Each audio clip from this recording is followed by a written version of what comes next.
अस्सलाम वालेकुम नाज़रीन, देखती आंखों सुनते कानों को समीना का सलाम। खुशियों के रंग समीना के संग। जैसे कि आपको पता है, खूबसूरत प्रोग्राम हम आपके लिए लेकर आते हैं तकरार, और आप देखते हैं अपने चैनल आवाज़ एंटरटेनमेंट पे। देखते हैं हमेशा की तरह, कहते हैं मिलाइए अपनी आवाज़ हमारी आवाज़ के साथ। हम पहुंचाएंगे आपकी आवाज़ बहुत सारे लोगों तक। यही मकसद है इस चैनल का और यही मकसद है इस प्रोग्राम का भी। और अल्हम्दुलिल्लाह आप लोग की आवाज़ें दूर दूर तक जा भी रही है। इस प्रोग्राम में आने से पहले हमेशा की तरह कहते हैं कि जरूर आइए इसके अंदर, मगर लफ्जों का चुनाव बहुत अच्छे से अदा कीजिए। ऐसे लफ्ज बोलिए जिससे किसी की दिल आजारी ना हो। अपोजिशन वाले भी आते हैं और हुकूमत वाले भी आते हैं, मगर किसी की पर्सनल लाइफ पे मत जाइए, टॉपिक पे रहिए, अपना तजज़िया दीजिए, ज्यादा ख्याल रखिए, इससे ज्यादा अच्छा होगा शो। और आज मैं वेलकम करती हूँ, हमारे पास इस स्टूडियो में एक बहुत अच्छे से मेहमान मौजूद हैं, तो हम उनको वेलकम करते हैं। खैर मोहम्मद कॉलोची साहब, अस्सलाम वालेकुम, क्या हाल है आपके? वालेकुम सलाम। इनके बारे में मैं आपको थोड़ा सा बताना चाहती हूँ कि इन्होंने जुल्फकार अली भुट्टो के साथ थोड़ा टाइम गुजारा। ये बहुत छोटे होते थे जब जुल्फकार अली भुट्टो पॉलिटिक्स में आए और मुल्क की बागडोर संभाली थी, तो तब इन्होंने काफी टाइम, थोड़ा अरसे तक इनके साथ काम किया, जुल्फकार अली भुट्टो के साथ। तो जब मेरी इनसे मुलाकात हुई तो मैंने कहा कि जरूर आइए।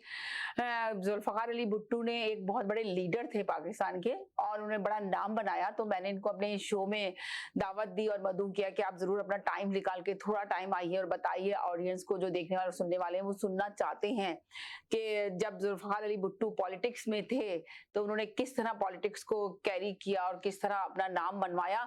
तो मैं इनसे ही सवाल करती हूँ कि आपने कब है ना अपने ज्वाइन किया था जुल्फकार अली भुट्टो को, पार्टी को?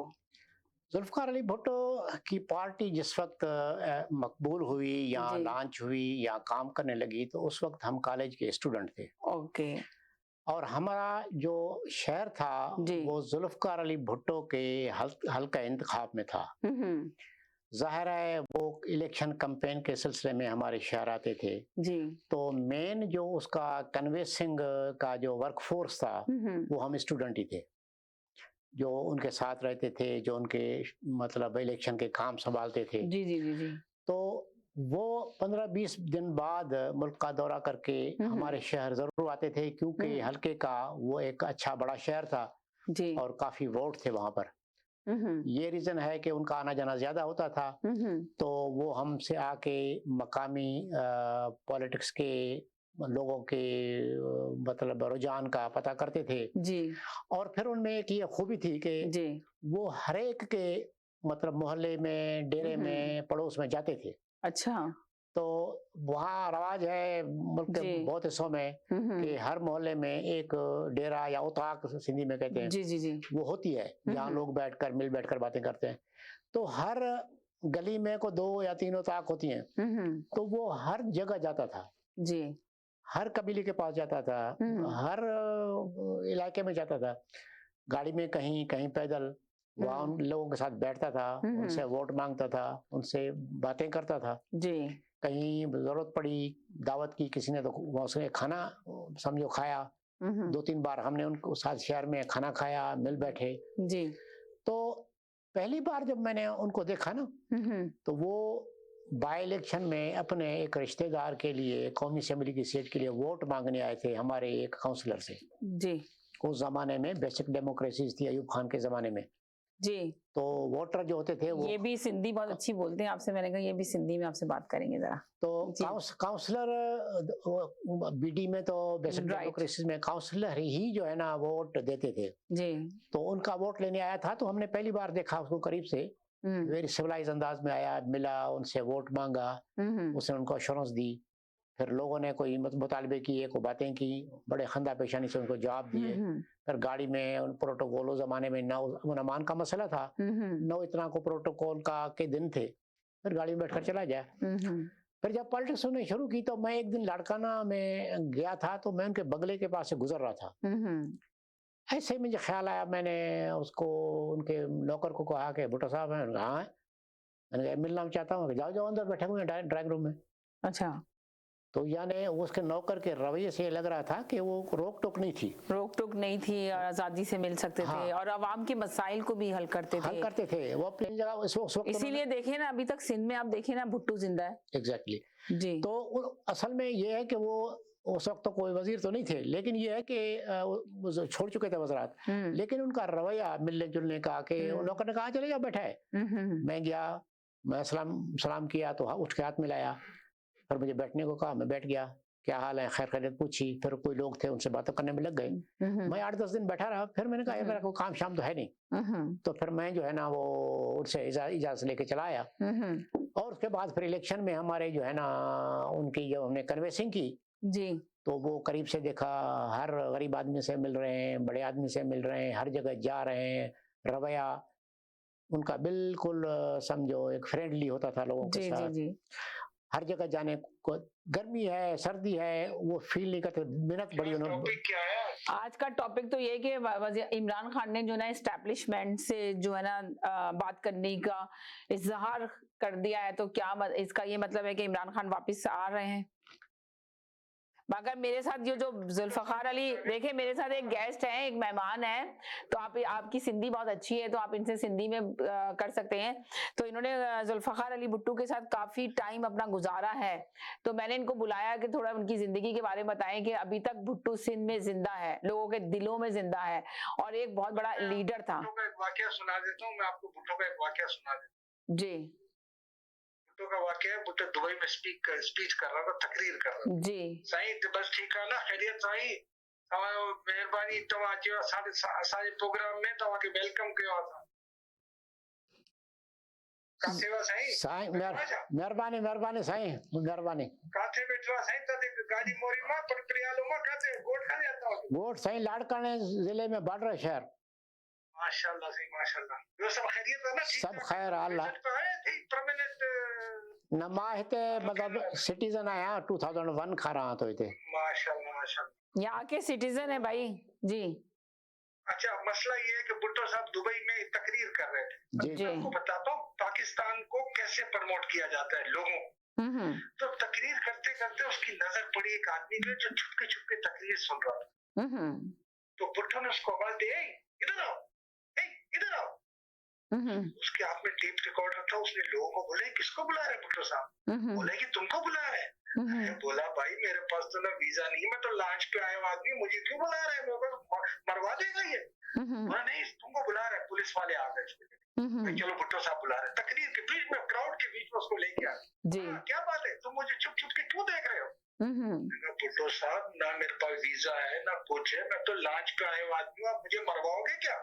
बोला कौन सा वीजा? शेख राशिद खड़ा हुआ था साथ में, दुबई का चीफ। बोला ये तुम्हारे भाई हैं, वीजा प्रॉब्लम है, इनसे बात करो, तुम लोग भाई भाइयों, कौन सा वीजा, कहाँ का वीजा? शेख राशिद ने उसी वक्त 1,500 आदमियों को लीगलाइज किया। ये उसने अपनी जो भुट्टो ने जिस तरह खलीजी ममालिक में अपना लोहा मनवाया है ना पाकिस्तानियों का, भुट्टो को सलाम इस बात का। ये भुट्टो की वजह से आप खलीज ममालिक के अंदर जो है ना, देखिए अभी तक भुट्टो जैसा लीडर अब पाकिस्तान को मिला नहीं। कायदे आजम थे एक माशाल्लाह से जिन्होंने पाकिस्तान दिया, फिर उसके बाद भुट्टो आए, इसीलिए देखे ना सिंध में जिंदा है। एक लीडर जो थी वो बेनजीर ने बहुत नाम बनाया, एक वाकई में पाकिस्तान की एक बहुत बड़ी लीडर थी बेनजीर जो थी। सुना है आपने भुट्टो ने किसी का माल खाया जी, फ्रॉड किया? कोई इसने सुना है? उसकी तो अपने जमीनों के ऊपर 1.5 घंटा जो है ना सिर्फ उसके ट्रेन चलती है उसके जमीनों के ऊपर। जी मेरी तो अम्मी सिंधी है, करोड़ों है मेरी अब्बासी खानदान से मेरी अम्मी। मेरी अम्मी जो है इनके पूरे पूरे हर पूरे शजरे नस्ब को जानती है। जी जी जी जी जी जी। तो मसला ये है, अब आप आ जाइए इमरान खान के। इमरान खान ने ऐसा कुछ नहीं कहा है कि वो स्टेशन से या एस्टेब्लिशमेंट से बात करेगा, ऐसा कुछ कहानी नहीं है। यहाँ अगर उसने ये लफ्ज कह दिया ना कि मैंने बात करनी है जी, तो जितनी उसने अपनी रेपुटेशन बनाई थी ना वो गया पानी में। उधर अभी तो मशहूर हो रहा है कि एस्टेब्लिशमेंट से बात करने के तैयार हो गया इमरान खान। मैं कह रहा हूँ भैंस गई पानी में, भैंस गई पानी में, ये समझ लें आप। बोलते ना गधा तो गया गया, रस्सी भी ले गया साथ। एक आदमी 5 दिन से जेल में है आपका इमरान रियाज। जी, इमरान रियाज को देखिए जी, 3 जेल से चौथी जेल, चौथी जेल से 5वीं जेल। आज खटक वालों ने उसको बोला कोई केस ही नहीं, खारिज कर दिया। फिर उसको साहिवाल की पुलिस ने उसी वक्त गिरफ्तार किया, उसको ले गए। आप ये देखें ना कि है ना, ये साफियों की जबान को बंद किया जा रहा है, उनकी आवाज को बंद किया जा रहा है, उनकी आजादी को बयान किया जा रहा है, ये सच को बंद किया जा रहा है जी। अब आप अंदाजा लगाएं कि इन्हीं लोगों ने तो उसको सच बोलने के लिए सारा कुछ बोला था जी। मोहम्मद अली, शौकत अली को बंद किया जा रहा है, जिनसे हमारी एग्जाम्पल्स हैं, जिससे हमारी पाकिस्तान की फाउंडेशन है। सर सैयद अहमद खान, शौकत अली, ये लोग थे पाकिस्तान की फाउंडेशन बनाने में। इनसे सीखा है हमने। चले मैं जरा इनसे, ये मेरे गेस्ट हैं, जरा इनके बारे में, जिंदगी के बारे में पूछूं। मेरे साथ एक और कॉलर भी है। जी हेलो जी, अस्सलाम वालेकुम। जी अस्सलाम वालेकुम सिस्टर, अस्सलाम वालेकुम खलील साहब। जी अच्छा खलील भाई से सिस्टर, देखिए मेरा सवाल ये है कि आपको भी पता है कि मैं एक सेकंड मेरे साथ रहे, एक सेकंड मेरे साथ रहे, मेरे पास एक और कॉलर है। जी हेलो जी, अस्सलाम वालेकुम। जी अस्सलाम वालेकुम जी। वालेकुम अस्सलाम, क्या हाल है? जी मैं ठीक हूँ, आप लोग सुनाइए, देखने सुनने वाले होपफुली सब खैरियत से हैं? जी सब खैरियत से हैं जी। आज मेरे साथ एक खास गेस्ट बैठे हुए हैं। जी जी हाँ जी, अस्सलाम वालेकुम सर। वालेकुम सलाम। मैंने अभी एक्चुअली टीवी ऑन किया तो इसलिए मैं अच्छा एक बात मुझे कहनी, इमरान रियाज खान को गिरफ्तार किया, इमरान रियाज को, जी जी जी, कोई भी सहाफी हो उसको गिरफ्तार नहीं करना चाहिए, लेकिन आप कभी सोचें, जी आप वो पुरानी वीडियो देखें इमरान रियाज खान की, जब पिछली हुकूमत में जब सहाफी गिरफ्तार होते थे तो ये उसको डिफेंड क्या करते थे, नहीं जी उन्होंने ये कहा तो इसलिए इन्होंने ये कहा। जी आप भी तो फौज के ऊपर इतनी तनकीद करते थे, अभी तो आपको पकड़ा है, और दुआ शुक्र करें कि वो पीका ऑर्डिनेंस नहीं अभी लागू जो खान साहब के जमाने में था। वो तो ऐसा था कि वो 3 साल नॉन अवेलेबल उसके ऊपर वो थी, कंफाइनमेंट थी आपकी जी। तो मैं हमेशा आपको ये कहता हूँ कि कभी बड़ी बात नहीं करनी चाहिए, ये देखनी चाहिए कि ऐसा वक्त हम पे भी आ सकता है, और हम ख्वाबों है ये इमरान रियाज खान के ऊपर से ये मुसीबत खत्म हो अपने बच्चों के पास, अपने खानदान के पास। देखिए मैंने ना इनको सही कह रहे हैं कि अल्लाह करे उनकी मुश्किल आसान करे। देखें एक बात सुने, आप कह रहे हैं ना, क्या कहते हैं ना, साफी के बारे में ये बोलते थे, तो मगर मेरा कहने का मकसद ये है कि इनको जबान किसने दी थी, जो आके ये जो बोल रहे थे, कौन लोग इनको सारी चीजें प्रोवाइड करते थे, जिसको आके ये तजिया करते थे, ये बताएं आप मुझे जरा सा। जो इन्होंने, जिनका यूट्यूब चैनल इतना आगे बढ़ाया गया, जो इनको सब कुछ बुलाया गया, इनको दिया गया, और इन्होंने अपने शो किए।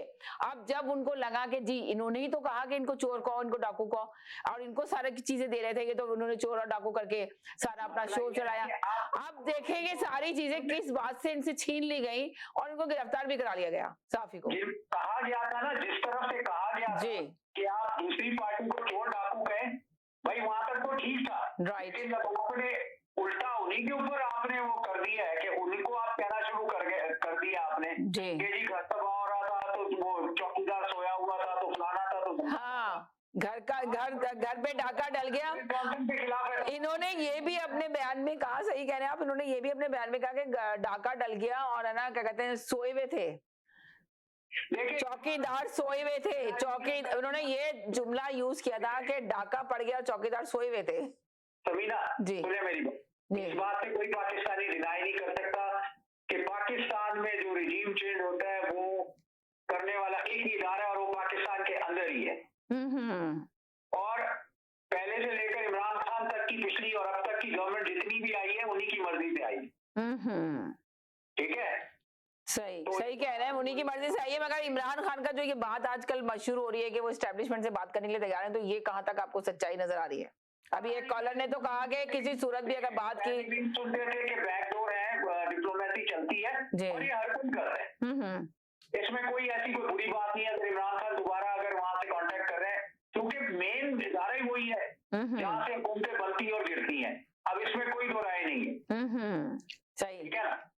तो आपको मैं बता दूंगी कि जो हमारे मेहमान है ना, ये बिलावल भुट्टो के जमाने में इनके साथ थोड़ा टाइम गुजारा, काफी टाइम गुजारा उनकी पॉलिटिक्स के अंदर। जिस तरह अभी तक भुट्टो जिंदा है सिंध के अंदर, तो मैं जरा उनके बारे में इंफॉर्मेशन इनको लेना चाहती थी, इनसे पूछना चाहती थी कि उनकी लाइफ कैसी थी, वो कैसे इतने बड़े लीडर बने, तो क्या लीडर की क्वालिटी उनके अंदर थी, जो आजकल के तो लोगों में ऐसी कोई क्वालिटी आपको नजर आती है?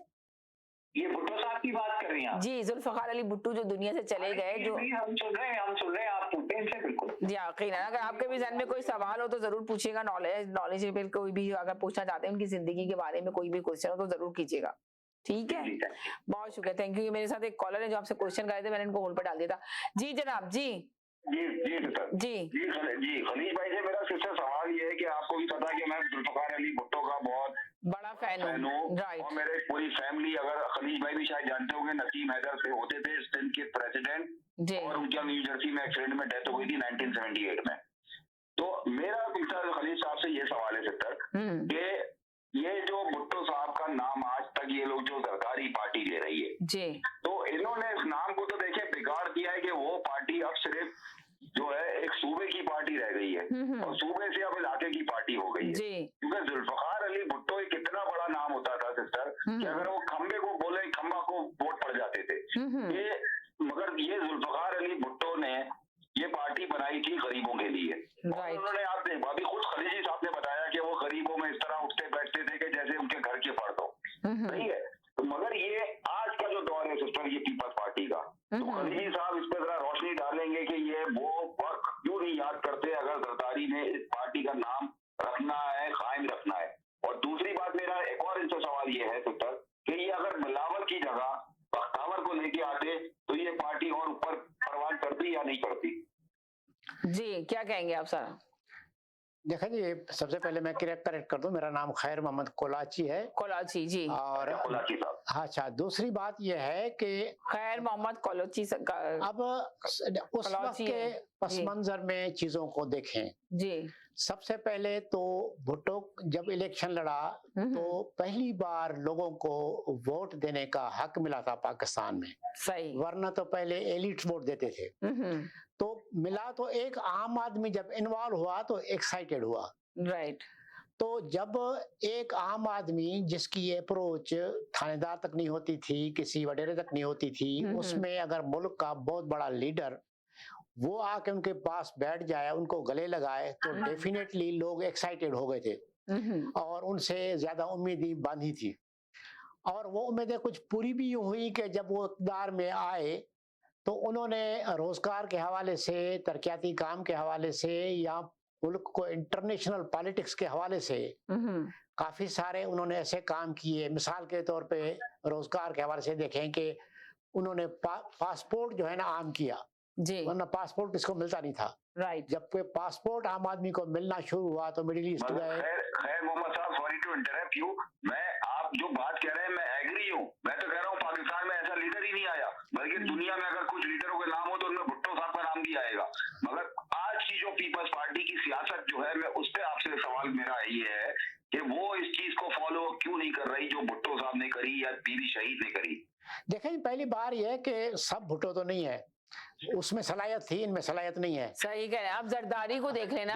दूसरी बात यह है कि हालात और वाकयात हैं।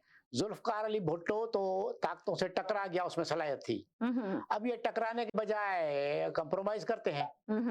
दूसरा पार्ट आता है कि अगर सिंध में अभी तक क्यों उसको एक्सेप्टेंस है, वो ये है कि जो उसने काम किए ना उसका अभी तक कुछ असर है पार्टी। दूसरी बात जो उसको जिंदा जिस चीज ने रखा है ना वो ये है कि दूसरा कोई भी सियासी लीडर उसमें नवाज शरीफ। सबसे अगर मेरे जहन में यही सवाल था, यही आपसे सुनना चाह रही थी कि अभी तक भुट्टो, अब सिंध में अब तो कहते हैं कि काम नहीं, कुत्तों की भी वैक्सीन नहीं है वहां पर, तो आप सोचिए कि फिर भुट्टो कैसे जिंदा है? जीतते हैं ये लोग भुट्टो के नाम से। भुट्टो को जिंदा रखा हुआ है नवाज शरीफ ने, भुट्टो को जिंदा रखा हुआ है इमरान खान ने, क्योंकि भुट्टो लोगों में गया था, ये सिंध के लोगों की तरफ आते नहीं है। अगर एक आधा बार आते हैं तो एक जलसा करके निकल जाते हैं। जी जी जी जी।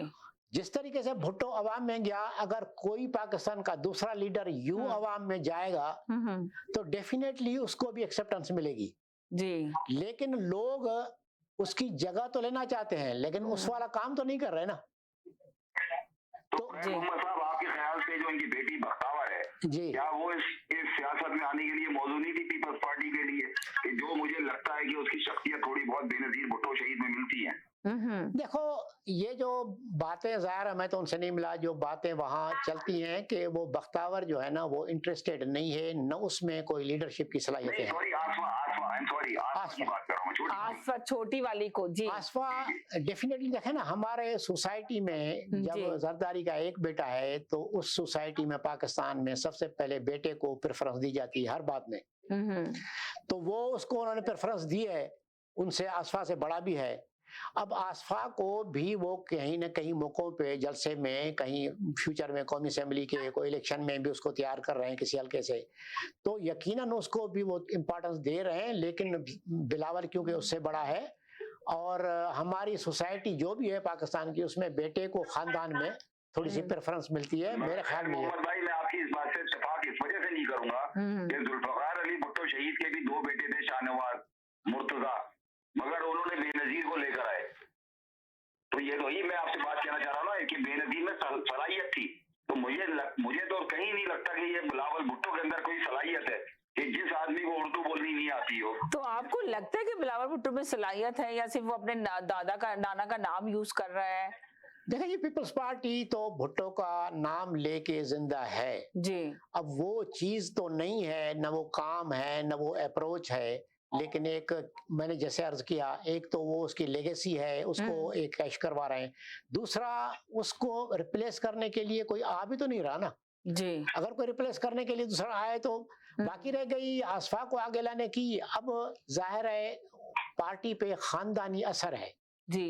पार्टी को तो कोई नहीं सुनता। अब खानदान का फैसला आपके ख्याल से आज के दौर में पाकिस्तान के लिए कौन बेस्ट है, कौन सी पार्टी बेस्ट है आपके अपने ख्याल में? देखें जी, कोई भी बेस्ट इस वक्त तो नहीं है क्योंकि वो उनकी अपनी कोई राय नहीं है। भुट्टो की अपनी जाती राय थी, वो टकराया हालतों से, इंटरनेशनल कुव्वतों से, मुल्क में। मगर खैर मोहम्मद साहब देखें, भुट्टो टकराया मैं मानता हूँ। हाँ। इसी तरह इमरान ने देखें सबके नाम ले दिए कि अमेरिका, आपको भी पता है अमेरिका की पॉलिसी होती है, अमेरिका ही चुन के लाता है किसको लाना है। तो मगर अभी मैं आपसे सवाल पूछती हूँ कि आप बता देंगे, कहते हैं जो इमरान खान ने कहा है कि अब बहुत मशहूर हो रहा है कि एस्टेब्लिशमेंट से बातचीत हो रही है और शेख रशीद ने भी कहा कि जो नंबर ब्लॉक किए गए थे तो वो नंबर आप खोल दिए गए हैं, तो इमरान खान की क्या हकीकत में एस्टेब्लिशमेंट से बातचीत हो रही है? शेख रशीद ने ये कहा कि फौज तो हमेशा हमारे साथ थी और हम फौज के साथ हैं, हम कभी अलग नहीं हुए और मैं हमेशा इमरान खान की पार्टी से हूँ, पार्टी में हूँ और हमेशा इमरान खान की पार्टी में ही रहूंगा चाहे कुछ भी हो जाए। इमरान खान है तो तहरीक इंसाफ है और तहरीक इंसाफ है तो इमरान खान है। तो अब आप बताएंगे अब किस तरह कहानी बैठेगी? शेख रशीद ने तो आज अपनी स्पीच में ये भी कहा तमाम चैनल के ऊपर कि जो इक़्तिदार का नशा इन लोगों को है तो इनको इस नशे ने इनको डुबो दिया है, मगर जो मुल्क के हालात हैं इस हालात में आप सोच लें कि वापस इमरान खान को ही आना है और बहुत अक्सरियत से जीतेगी इमरान खान की पार्टी। तो क्या कहेंगे अब आप? क्या कहेंगे? मुझसे पूछना चाह रही हैं? मैं आपसे नहीं, मैं आपसे पूछना चाह रही हूँ। खैर मोहम्मद साहब से तो मैं बाद में पूछूंगी। पहली बात यह है कि इमरान खान कभी एस्टेब्लिशमेंट के आगे नहीं झुकेगा, राइट, क्योंकि अब अवान का समंदर। अगर आप बताएंगे शेख रशीद ने दो चैनलों पे आके यही बात क्यों की है, क्यों मेंशन की कि जी जो नंबर ब्लॉक किए गए थे वो ऑन कर दिए और इमरान खान मिलने जा रहे हैं? मैं आपको बता रहा हूँ, देखें सिस्टर, बात दरअसल ये है कि शेख रशीद जो है वो एक पढ़ा लिखा, मैं देखें जबकि पीटीआई का सपोर्टर है वो, राइट, मगर मैं उसको एक कोई पढ़ा लिखा आदमी नहीं कहूंगा। अगर आप उसकी, इमरान खान जब जनवरी में निकले थे धरना देने के लिए इस्लामाबाद, उन्होंने बुलाया था तो शेख रशीद ने बयान दे दिया था कि ये खूनी इनकलाब होगा, अगर आपको याद हो। जी जी जी। इसी वजह से इमरान खान आए और आधे घंटे में वो वापस चले गए, राइट, क्योंकि शेख रशीद के अल्फाजों पे अगर आप जाए ना तो उनकी ही वजह से इमरान खान को नुकसान हुआ है, इमरान खान उनसे नाराज भी हुए थे। तो जहां तक आपकी बात है कि इमरान खान बिल्कुल एस्टेब्लिशमेंट से तो सिस्टम मिलके हुकूमत बनेगी, ये तो कोई इसमें कोई वो राय नहीं है कि एस्टेब्लिशमेंट वरना किसी को कहाँ लाने देगी जी। तो यानी कि आप ये कहें जी। हेलो, मेरे साथ जाफरी साहब भी आ गए जी। हेलो, अस्सलाम वालेकुम जाफरी साहब। जी अस्सलाम वालेकुम सबको। खैर मोहम्मद साहब, असल में ये कॉलर सुनना चाहते हैं कि सिर्फ इमरान की तारीफ करो, कितनी अच्छी बात कर रहे थे और मजा आ रहा था, फौरन अपनी बात जो है उनके मुंह में डालते रहे हैं उसको, जी क्यों नहीं, उसमें सलाहियत नहीं है, उसमें नहीं है। इमरान के बाद इसके को खानदान में आएगा सियासत में? मुझे ये भी बता दे खैर मोहम्मद साहब कि अगर इमरान दुनिया से चला गया तो इसके बाद कौन आएगा? चलो जुल्फकार अली भुट्टो का तो खानदान जिंदा है, उसमें तो कोई ना कोई आता रहेगा, लेकिन इमरान खान में कौन आएगा? मुझे ये बता दे। थैंक यू सो मच जी। खैर मोहम्मद साहब, एक सेकंड, खैर मोहम्मद साहब आप ये सोच देख लें इनकी कि इनको पसंद है मारूसियत के खानदान सियासत करें, इनको ये पसंद नहीं है कोई आउटसाइडर, आप जैसा कोई लीडर जाए पाकिस्तान में या मेरी बहन जैसा कोई लीडर जाए पाकिस्तान में। इनको ये कि खानदान करें, नवाज शरीफ करें, उनकी बेटी करें, फिर जुनैद करें, फिर जुनैद का बेटा करें, इनको ये पसंद है, क्योंकि ये गुलाम इनको मंजूर है। अब आप बताइए खैर मोहम्मद साहब, आप अपनी राय बताइए। उनके साथ इन्होंने वक्त गुजारा है, जुल्फकार अली भुट्टो की सुनने दें, खुदा के लिए बार बार इमरान को ले आते हैं, इमरान की भी बात हो जाती है। जी जी जी, खैर मोहम्मद साहब आप राय दीजिएगा प्लीज। चलिए, आप इनसे भी पूछ सकते हैं कि ये भी पॉलिटिक्स में रहे हैं काफी टाइम तक, तो इनसे भी पूछ सकते हैं कि इमरान खान को क्या, पहले तो लोग कॉलर आके कहते थे ना कि उनको तो सियासत नहीं आती, पर अब तो पूरी सियासतदान बन गए इमरान खान, तो आप पूछना चाहते हैं कि क्या आपको लगता है कि इमरान खान आके दोबारा से अगर मुल्क की बागडोर संभालते हैं तो ये जो मुल्क में जो इस कदर बहरान आया है महंगाई का, हर चीज पे तो कंट्रोल कर सकेंगे, मुल्क को सही सिम पे लेके जा सकेंगे इमरान खान, या नहीं जा सकेंगे इनकी पार्टी? देखा जी, मेरा ख्याल भुट्टो साहब की तो बातें हो लेनी, जो पूरी वो बेचारे आए हैं अपना टाइम निकाल के, तो आप बार बार उसके साथ मिला दें। इमरान खान की पहले आधा घंटा हो जाए तारीफ तो फिर ठीक है। जरा प्लीज जुल्फकार अली भुट्टो साहब की बातें सुनाएं जी।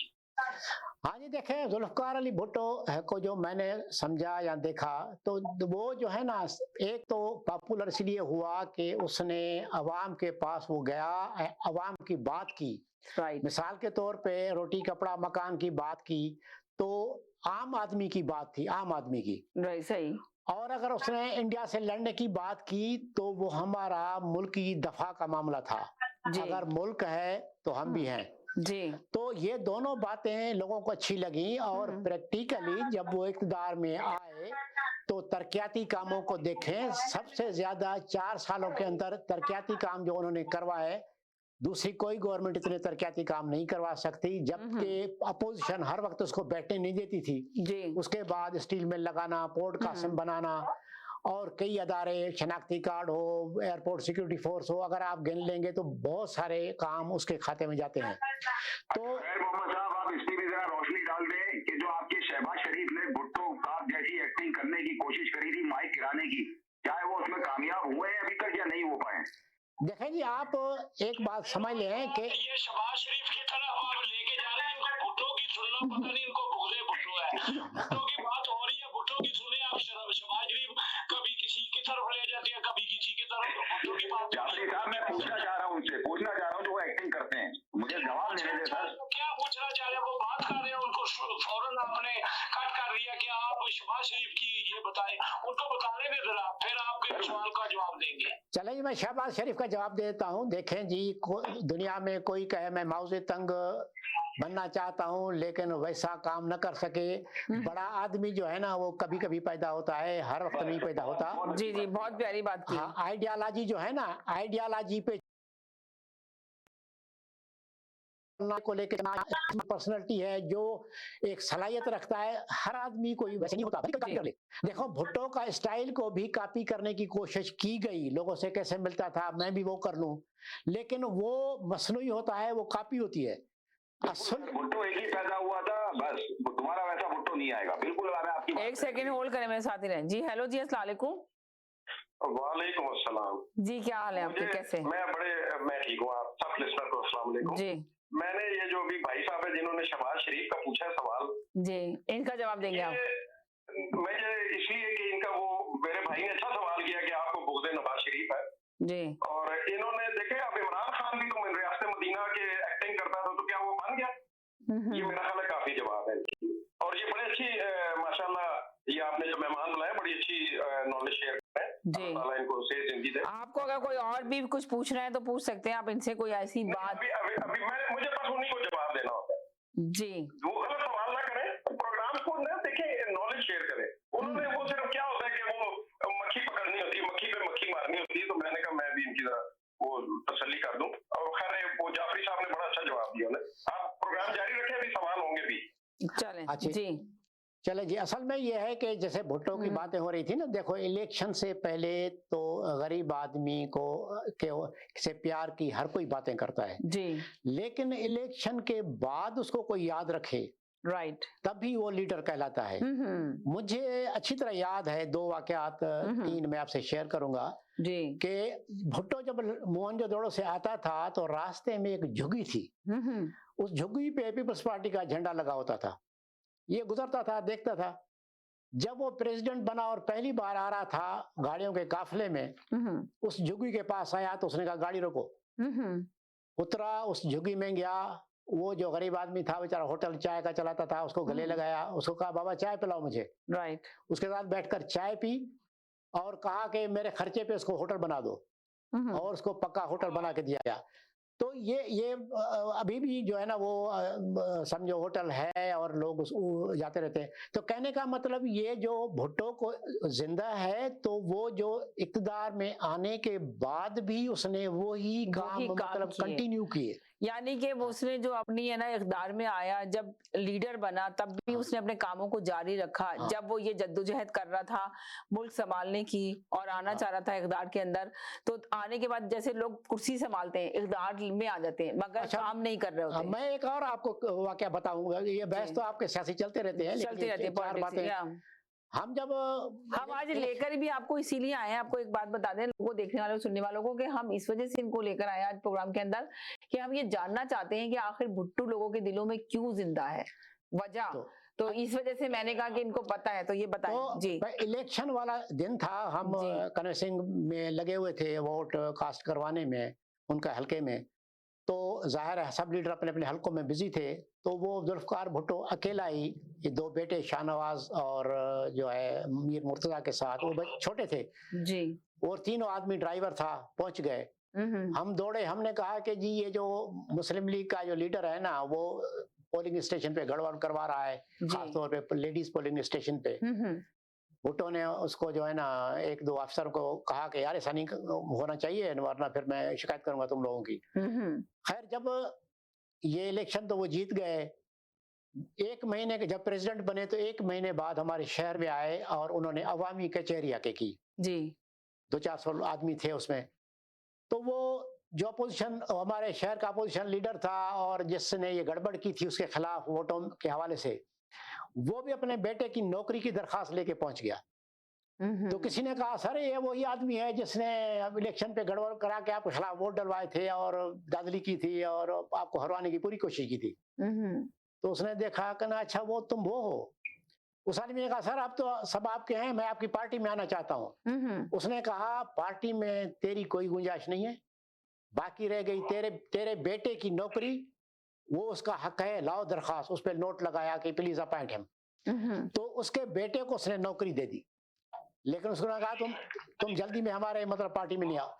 तो कहने का मतलब ये चीजें हमारे अपने आंखों की देखी हुई हैं कि पार्टी का न भी हो तो भी कहता था नहीं तुम्हारा भी हक है नौकरी पे। तो कहने का मतलब ये। और मैं आपको एक किस्सा बताऊं, हम थर घूमने गए जी, नंगर पार कर एक छोटा सा कस्बा है, उस जमाने में रोड भी नहीं था थर में, तो 4 व्हील ड्राइव पे हम जब वहां पहुंचे तो हमारा बुरा हाल था। तो जब एक आदमी की वहां डेरा था, हम उसके पास गए और चाय वाय पी।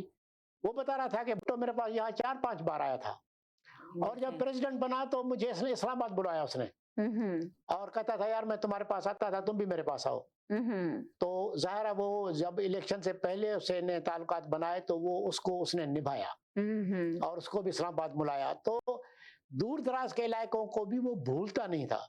राइट। तो ये कई बातें हैं जो इलेक्शन के बाद भी जो है ना वो उसका सिलसिला जारी रहा। जी हेलो जी। जी खैर मोहम्मद साहब, आपसे एक मेरा सवाल है सर। जी आप अपने दिल पे हाथ रख के बताएं, आप पीपल्स पार्टी के बहुत ही डाई हार्ड वर्कर रह चुके हैं। आज के दौर की पीपल्स पार्टी जो है, बेनजीर भुट्टो शहीद, जुल्फकार अली भुट्टो शहीद, वो देख तो रहे होंगे पार्टी को, तो मगर उनका दिल खून के आंसू रो रहा होगा या नहीं रो रहा होगा? मेरा आपसे ये सवाल है सर। देखिए जी, वो अफसोस तो हमें भी है, मुझे भी है, बहुत सारे लोगों को है कि वो चीज नहीं रही, लेकिन अब किसे शिकायत करें? जुल्फकार भुट्टो हो तो उसे शिकायत करें। सही बात है, जुल्फकार भुट्टो जिंदा होता तो शिकायत करते। अब आप जरदारी से करेंगे शिकायत? जरदारी कहाँ समझेंगे आपकी? बिलावल भुट्टो से करेंगे? किसी से नहीं कर सकते। देखिए वो एक लीडर था, अगर हाँ बेनजीर होती तो फिर भी कुछ हो सकता था। बेनजीर ने भी बहुत काम किए मुल्क के। तो आप जैसे जो सीनियर कारकुनान हैं, तो वो इसके खिलाफ आवाज क्यों नहीं उठाते इस पार्टी के लिए? देखिए जी, आवाज बहुत लोग उठाते हैं, जो आम आदमी है, जो पॉलिटिकल फोरम्स में है, इवन उसके पार्टी के अंदर है, उठाते हैं। बात यह है कि एक फोर्स होती है ना, वो फोर्स पाकिस्तान की पॉलिटिक्स में इस वक्त नहीं रही। फोर्स होती है नजरियाती सतह पे। जब नजरिए होते हैं, पाकिस्तान की देखें ना, अयूब खान के जमाने में एक काल है कि जिसके खिलाफ तहरीक चलानी है, तो क्या हुआ? पूरा पाकिस्तान उठ के खड़ा हुआ ना। ये थोड़ी देखते थे कि ये पंजाबी है, ये सिंधी है, ये बलोच है। एक कौम थी, मजदूर थे तो मजदूर थे, स्टूडेंट थे तो स्टूडेंट थे। अब जो है कौम बट गई है। तो खैर मोहम्मद साहब, मेरा फिर वही सवाल आपसे है, आपको अभी भी पाकिस्तान से उतनी मोहब्बत है जो आपको 1971 में, 1972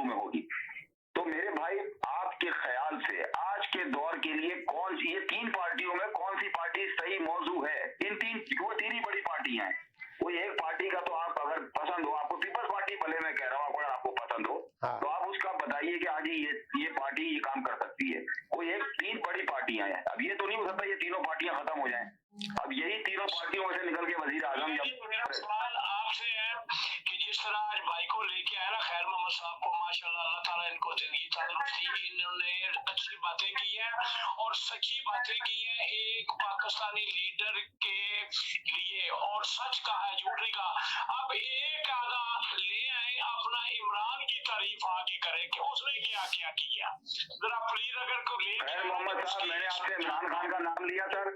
खैर मोहम्मद हाँ, साहब, जैसे आपसे मैंने कोई इमरान खान का नाम लिया। मगर अच्छा आप बता दें, चले एक सेकंड मैं इनसे पूछती हूँ, आप बताएं कि इमरान खान आपको कैसे लगते हैं इस वक्त जो पॉलिटिक्स में है इस वक्त? इमरान अरे क्यों ये पॉलिटिक्स के बारे में एक बात सुने जाफरी साहब एक बात सुने, ये पॉलिटिक्स के बारे में बहुत अच्छी तरह जानते हैं, पाकिस्तान की पॉलिटिक्स में रह चुके हैं, तो मेरा एक जनरल सवाल है इनसे कि आप बताइए जो आज अवाम निकली है इमरान खान की आवाज के ऊपर बाहर, तो आप क्या देखते हैं पाकिस्तान के बात जी देखे बात ये जरा इनको म्यूट कर दें प्लीज, इनका जवाब ले लें। एक सेकंड आप एक सेकंड का जवाब ले लें, फिर इसके बाद आप अपना तजिया कर दीजिएगा। जी बोलिए जी। चाहिए आपको, आपका बनता ही नहीं कि इनसे जवाब ले। अरे भाई मैं पूछ रही हूँ, सबकी राय है, एक आम आदमी की राय है। अभी बिलावल भुट्टो के बारे में, भुट्टो जुल्फकार अली के भुट्टे देखें, जुल्फकार अली देखें, जवाब लें आप। एक सेकंड, जुल्फकार अली भुट्टो के बारे में हमने लाइफ के बारे में काफी बातें सुन ली हैं, तो अभी जो हम इनसे पूछना चाहते हैं, ये पॉलिटिक्स में रहे हैं तो इनको भी पता होगा कि पॉलिटिक्स में जी पाकिस्तान के हालात जो चल रहे हैं उस सिलसिले में हम बात करना चाहते हैं कि आप क्या देखते हैं। हम तो कह रहे हैं अगर शहबाज शरीफ अपनी सीट पे बैठे हुए 1.5 साल अपना पूरा करें, उसके बाद हुकूमत में आए, जो हालात सही कर सकते हैं, मुल्क को सही सीट पे ले जा सकते हैं, तो व्हाई नॉट, आप बैठे रहें। पर अभी पूछना चाह रहे हैं कि जो अभी सारी अवाम निकली हुई है इमरान खान के पीछे, तो आप बताइए इसका क्या देखते हैं आप? देखें जी, तो आपसे कर नहीं सकता है, तो दिल करता है, क्योंकि सिर्फ जुल्फकार अली भुट्टो की बातें सुन के तो दिल खुश होता है। सिर्फ मेरा छोटा सा सवाल है, अगर ये पार्टी कहती है कि ये इमरान खान दूसरा कैंडिडेट, क्या ये बन सकता है उसकी जूती के बराबर भी जितनी दफा और भी पैदा हो जाना, तो ये कायदे आजम नहीं बन सकता। ये पार्टी देखिए कायदे आजम नहीं बन सकता, मैं कायदे आजम ने एक प्यारा मुल्क दिया बना के, एक खूबसूरत मुल्क दिया उसको बना के हमें, तो हम कर क्या रहे हैं इस मुल्क के साथ, ये सवाल पैदा ये होता है। आप इनसे जवाब ले लेंगे जो आपने सवाल किया प्लीज। आज की जो पॉलिटिक्स चल रही है और इस मुल्क में ये जमहूरियत समझते हैं कि ये जमहूरियत है इस मुल्क में आज के दौर में? हाँ जी, मैं जवाब देता हूँ। आप लोगों की थोड़ी सवाल जवाब हो गए। असल में ये है कि न वो पार्टियां नजर आती हैं, चाहे तीनों पार्टियां नजर आती भी नहीं है, न हम वोटर ऑनेस्ट हैं, हम ईमानदारी से वोट नहीं देते। वो ईमानदारी से इसलिए काम नहीं कर सकते कि चलो वो आदमी एक ईमानदार है तो उसके इर्द गिर्द जो लोग होते हैं वो उनके तो मफाद है ना जी। तो पार्टियों की जो लीडरशिप है जी, एक आदि को छोड़ के बाकी सारी सियासत मफादों के इर्द गिर्द घूमती है। देखा कितनी प्यारी बात की है। तो मफादों की सियासत हो रही है, उसमें आप वो नजरियाती रिजल्ट जो है ना एक्सपेक्ट नहीं कर सकते। लिहाजा ये ऐसा ही मामला चलेगा जब तक लोगों में ये शूर नहीं आएगा कि चाहे मेरा भाई हो मुझे वोट ईमानदारी से देना है, तभी चेंज आएगी। नहीं आएगी अगर हम बिरादरी के बुनियाद पे, कौमियत के बुनियाद पे वोट देंगे तो नतीजा भी वो ही निकलेगा। अब तीनों आदमी, तीनों पार्टियां क्लेम करती हैं, लेकिन अगर एक एक का तज्जिया करें तो 2 खामियां हैं तो 10 खूबियां, 2 खूबियां होंगी तो 10 खामियां निकल आती हैं।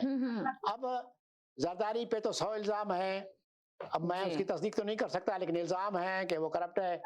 शहबाज शरीफ वालों पे भी कई इल्जाम लगे। अब ये तीसरी उम्मीद हो चली थी इमरान खान की कि चलो जी ये आएगा और निजाम को बेहतर करेगा। राइट। तो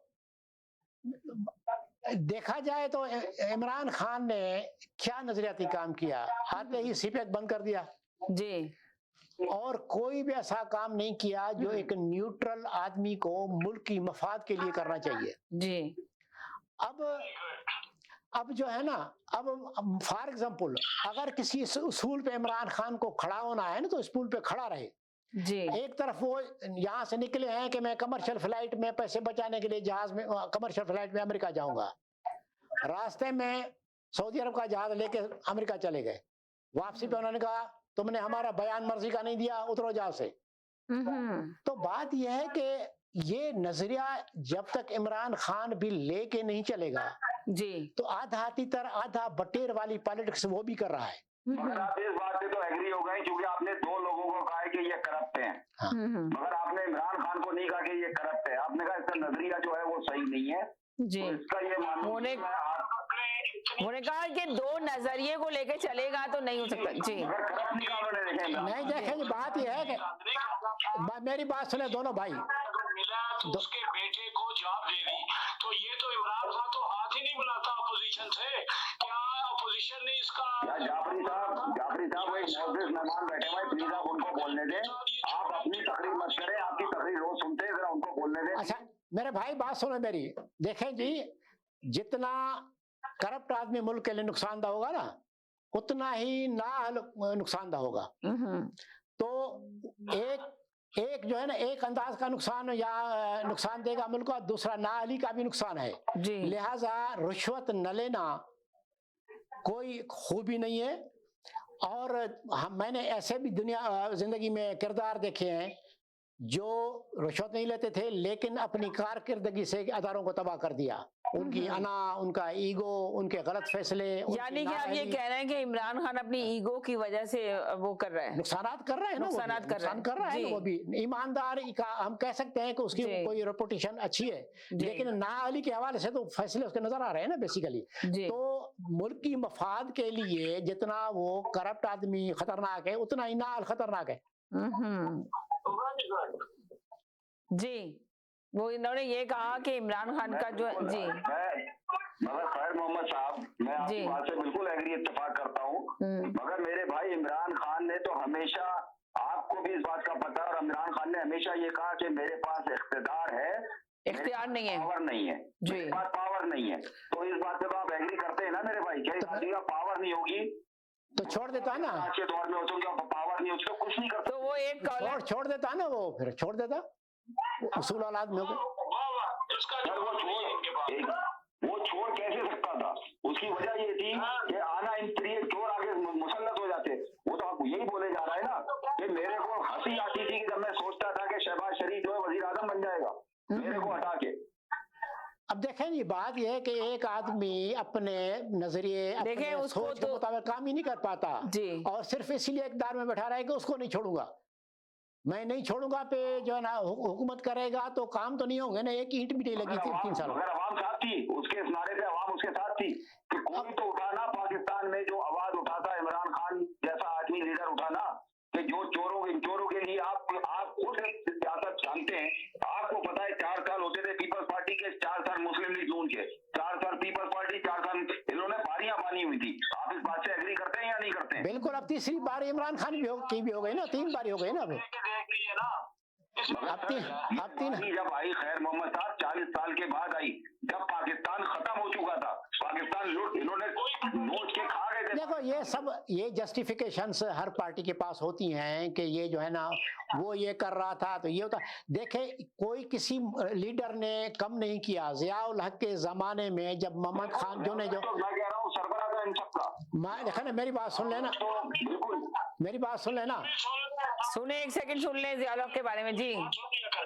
देखे ज़ियाउल हक जब सदर था, मोहम्मद खान जो ने जो वजीर आजम था, तो पहली बार in the history of politics अपने MNAs को, MPs को कैश मिलने लगी कि ये पैसे तुम्हारे हैं, तुम जो करो खर्च करो जैसे करो।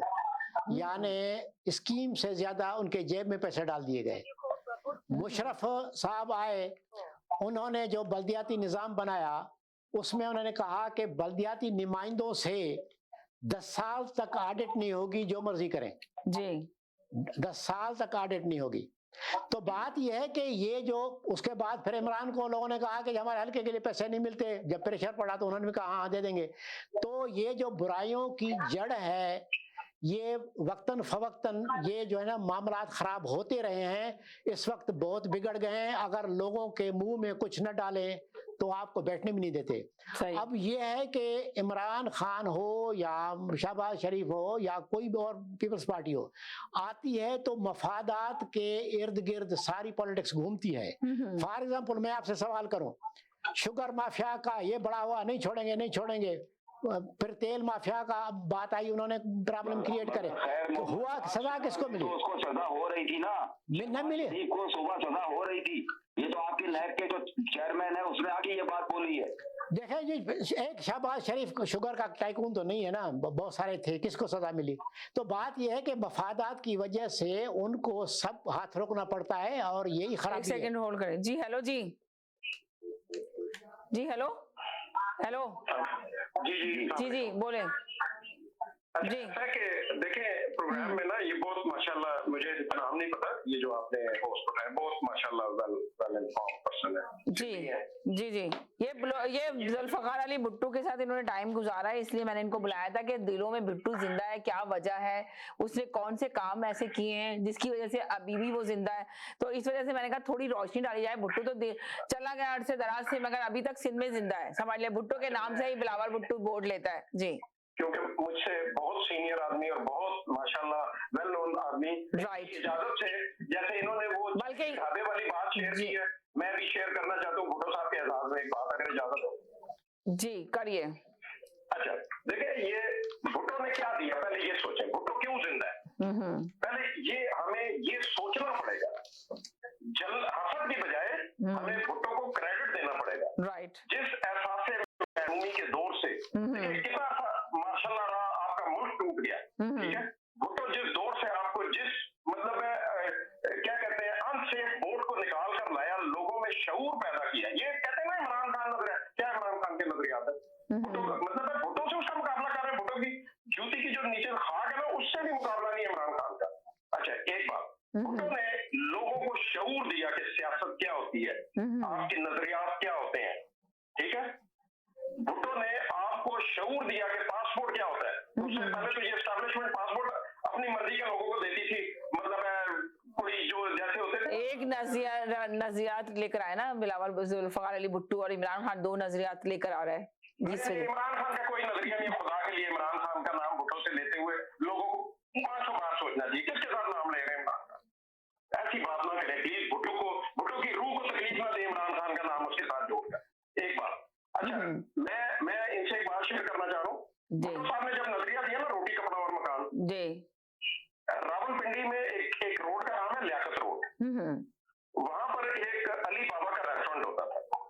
अच्छा ये आज तो देखें हर बंदा वो डिजिटल बन गया ना, हर बंदा अपने आप को 30 मार खान। उस जमाने में देखे आपके जो सोशल मीडिया तो नहीं था ना, इंफॉर्मेशन सोर्स बड़े लिमिटेड होते थे। तो अली बाबा ने जब ये नजरिया सुना ना भुट्टो का, तो वो बड़ा ढाबा टाइप का होटल था, उसने कहा मैं आने की दाल और रोटी मुफ्त दूंगा भुट्टो साहब के नजरियात से इंप्रेस होकर। और भुट्टो साहब फिर उसके रेस्टोरेंट पर गए थे। ये तारीख में लिखा हुआ है, ये जो आपके होस्ट बैठे हैं शायद इनके लंबे और मेरी बात की तारीफ करेंगे। अली बाबा के होटल पर गए भुट्टो साहब जी, क्या कहेंगे आप जी। और मैं ये कहना चाह रहा हूँ, ये भाई साहब घड़ी घड़ी एक बात कर रहे हैं ना कि इमरान खान पर कोई करप्शन नहीं है जी। इमरान गैरतमंद लोगों के अगर सोचे ना, इमरान खान तो वो करप्शन करता है, पैसे तो आप फिर कमा लेंगे, बैंक करप्ट होकर दोबारा स्टैब्लिश हो जाते हैं, आपकी इज्जत खराब हो जाए ना तो वो कभी वापस नहीं आती। इसने तो लोगों के घर खराब किए। अच्छा तो आप ये बताएं कि इमरान खान क्या एस्टेब्लिशमेंट से बात कर रहा है? देखिए वो तो इमरान खान का तो कोई म्यार ही नहीं है जी, वो बात कर लेगा तो क्या होगा, नहीं करेगा तो क्या होगा। मुझे ये बताया, देखिए ये जिस जमाने में इमरान खान, जिस जमाने में इमरान खान, देखे ना इमरान खान जिस चीज की मुखालफत करता है वही कर देता है। यही जर्नलों के खिलाफ बात करता था, इसने एक्सटेंशन दी बाजवा साहब को, ये बाजवा साहब की तारीफें करता था, आज गालियां दे रहा है। तो आप क्रेडिबिलिटी तो सोचे इंसान की क्या है। यही कहता था जो IMF के पास जाएगा मैं खुदकुशी कर लूंगा, मैं ऐसी हुकूमत नहीं बनाऊंगा, मैं अपोजिशन में बैठूंगा। अभी यही साहब कह रहे थे जी वो अगर हुकूमत ना लेता तो चोर आ जाते। कमान यार, ये क्या नजरियाती सियासत है। भुट्टो फांसी चढ़ गया, उसने कंप्रोमाइज नहीं किया, चलेगा फांसी पर। आप भुट्टो से मुकाबला कर रहे हैं यार, खुदा के लिए भुट्टो की रूह को तकलीफ ना दे, खुदा के लिए। अब बाकी ये भाई साहब बुलाया आपने, इनसे हमें बराबर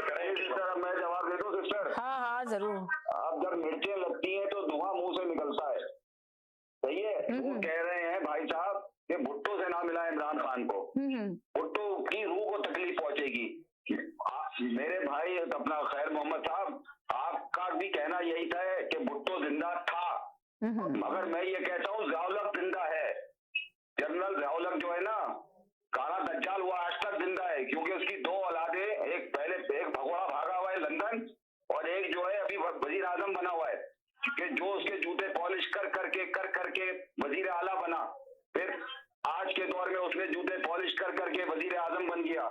मेरे हिसाब से ज़ियाउल हक जिंदा है कि आप देख लीजिए ज़ियाउल हक का दौर, कि सहाफियों के साथ क्या सलूक किया उसने, कितनी उसने सख्तियां करी हैं कि जी टीवी पे ये नहीं चलेगा, टीवी पे वो नहीं चलेगा। आप इस बात के गवाह हैं, पीपल्स पार्टी के साथ उसने क्या क्या किया ज़ियाउल हक ने। आज के दौर में भी आप देख लें कि यही चक्कर हुआ है, क्योंकि उसने ज़ियाउल हक के नजरिए को जिंदा किया हुआ है इसके ये नून लीग ने, क्योंकि ये पार्टी जो है ये ज़ियाउल हक की पार्टी है। आप जिस दिन सिस्टर ये क्या नाम है इसका, एजाजुल हक का ये 5 जुलाई आती है ना, जहाँ भुट्टो साहब की वो आती है बर्थडे, तो सबसे ज्यादा शर्मिंदगी मेरे ख्याल में एजाजुल हक से ज्यादा नवाज शरीफ और शहबाज शरीफ को होती है, क्योंकि उस दिन जो है वो ज़ियाउल हक को गालियां पड़ रही होती हैं, हर आदमी उसके मुंह पे थूक रहा होता है, क्योंकि ये वही नजरिया लेकर आया हुआ है आज के दौर का आपका इम्पोर्टेड वजीर आजम। अब खैर मोहम्मद साहब, अगर आप मेरी बात से आप एग्री करते हैं, अगर नहीं करते हैं तो आप इसका जवाब दे दें सर। जी देखें जी, बात यह है कि जो मैंने समझा है ना, देखो पाकिस्तान की पॉलिटिक्स में मैंने पहले ही कह दिया था कि 10 बुराइयां भी हैं, 10 अच्छाइयां भी हैं हर एक में। हम जिसको पसंद करते हैं उसकी बुराइयों को नजरअंदाज करते हैं, दूसरी पार्टी की बुराइयां चुन चुन के बयान करते हैं। तो बुराई दूसरे की नजर आती है, अपनी की नजर नहीं आती। बाकी रह गई बात ये जूतियां चाटने वाली, पाकिस्तान की पॉलिटिक्स का शुरुआती 47 से जूतियां चाटने से हुआ है, वो आज तक चल रहा है। तो ये समझ लेना, ये देखें पाकिस्तान की पॉलिटिक्स पे न्यूट्रली कोई भी राय आप नहीं कर सकते जब तक आप गुस्से में दूसरे के मुखालिफ हैं। आप न्यूट्रल होकर जहन को आजाद छोड़ के something is better than nothing, बेहतर क्या है जी, अगर आप वो सोचेंगे कि बेहतर क्या है तो आप कहीं ना कहीं किसी नतीजे में पहुंचेंगे। लेकिन आप कहते हैं जो जिसको मैं पसंद कर रहा हूं वो तो ठीक है, लेकिन दूसरे वाला जो है ना वो उसकी बुराई ढूंढो। तो यह है कि इस तरीके से मैं आपकी बात से एग्री हूँ, मैं आपकी हर बात से एग्री हूँ, मगर भुट्टो साहब के बाद अगर पाकिस्तान का लीडर कोई आया है उसका नाम है इमरान खान, जिसने इन फौजियों के जर्नलों की पतलूनें उतार दी हैं, जिसने अमेरिका का खुल के नाम लिया है। मैंने आपसे भी आप कहा ना कि पतलूनें देखो ना, आप देखें ना, जब आया था 3 साल तो वो क्या कर रहा था? कुछ नहीं करा। मैं कह रहा हूँ उसने जूते साफ किए। मैंने आपकी बात पे एग्री हूँ कि उसने जूते पॉलिश किए, सही है। तो आपका उसको निकाल के बाहर ना तो आप मेरा एक सवाल है, आप जवाब दे दिएगा। मेरी बात के लिए आप बात नहीं समझ पा रहे। हाँ। मैंने कहा ना कि इमरान खान 4 साल के लिए आया, उसने जूते पॉलिश किए, मैंने मान लिया, सही है। इससे पहले तो 40 साल आते थे, कभी नवाज शरीफ आ रहे हैं, कभी जरदारी आ रहे हैं, कभी नवाज शरीफ आ रहे हैं, कभी जरदारी आ रहे हैं। उन्होंने जब उनको निकाला जाता था तो उन्होंने आवाज क्यों नहीं उठाई अमेरिका के खिलाफ या इन जनरलों के खिलाफ? नहीं, मुझे एक जवाब दें। आप इमरान खान का फैन उस वक्त शुरू से हैं या अब उतरने के बाद हुए? उतरने के बाद हुआ, पहले नहीं थे फेवर में? पहले बिल्कुल आप सिस्टर, मैं क्यों नहीं था कि भाई इमरान खान की पॉलिसी से मैं बिल्कुल एग्री नहीं था, मगर जब मैंने इन चोरों को इकट्ठा देखा, ये 13 जमातों को, फजलुर रहमान को, आप फजलुर रहमान का ये आपको लगता है नहीं से इस्लामी मौलाना, कहीं आपको जरदारी लगता है कि कहीं से चलें, मकान देगा? आपका ये जवाब मैं अभी लेती हूँ, छोटे से ब्रेक की तरफ जाना चाह रही हूँ, अगर आप इजाजत दें आप तो कहीं। हाँ, मैं जरूर लेती हूँ आपका जवाब, कहीं नहीं जाइएगा, मेरे साथ रहिएगा। एक छोटे से ब्रेक की तरफ जा रही हूँ, ब्रेक के बाद वापस आती हूँ। Now it's fully renovated. Live catering, barbecue, तंदूर, जलेबियाँ और फ्रेश नान। तकरीब आपके घर में हो या घर से बाहर, Zoc is providing full service now, and Zoc has opened a new banquet hall, garden event center. आपका Zoc देखकर लोग कहेंगे क्या Zoc है आपका?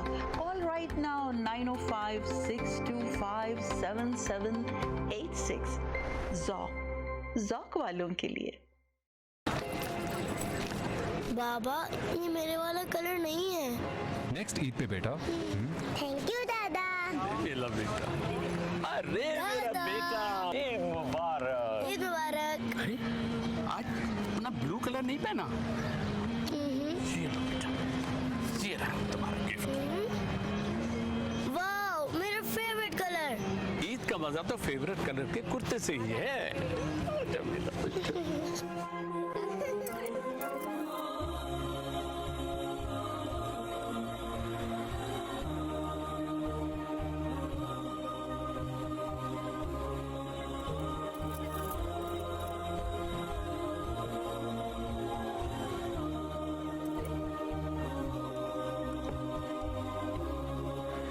बाबा ये कुर्बानी क्या होती है? अपनी सबसे अजीज चीज अल्लाह की खुशी के लिए दे देना। और अल्लाह कैसे खुश होते हैं? अल्लाह के बंदों का ख्याल करने से।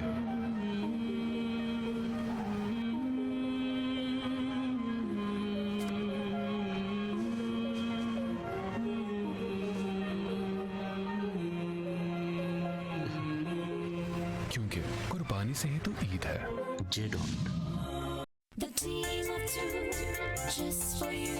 Ahmad and Shala Jafri, the team of two just for you, bringing you the world's largest Eid festival, July 2nd and from July 6th, every day till Chandra at Maple Banquet Hall, Mississauga. Fashion show, food, music, variety of stalls. Free admission and parking. Call Shala at 647-273-2393. KK Travel believe in providing everyone the first-class customer service. We take care not only for your air ticket, but dignity and respect as well. We are available for you anytime on WhatsApp, even while you are in Pakistan or any other destination. KK Travels guarantee lowest prices and are open to price match any airline. We are KK Travels under supervision of Gas Khan at 905-367-9433 or visit www.gaskhontravels.com.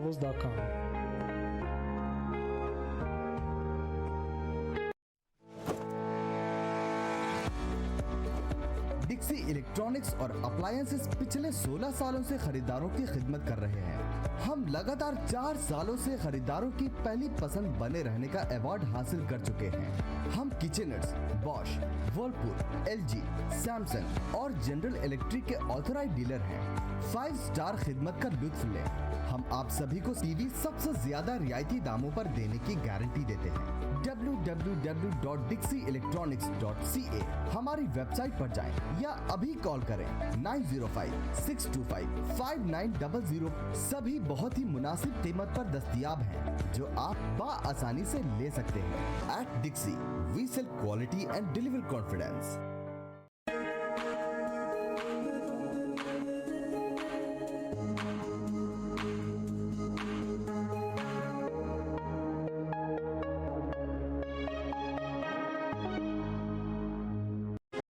सियासत से तिजारत तक सबसे पहले घबराना नहीं, तालीम से मईशत तक आपकी जेब पे डाका डालना जानते हैं।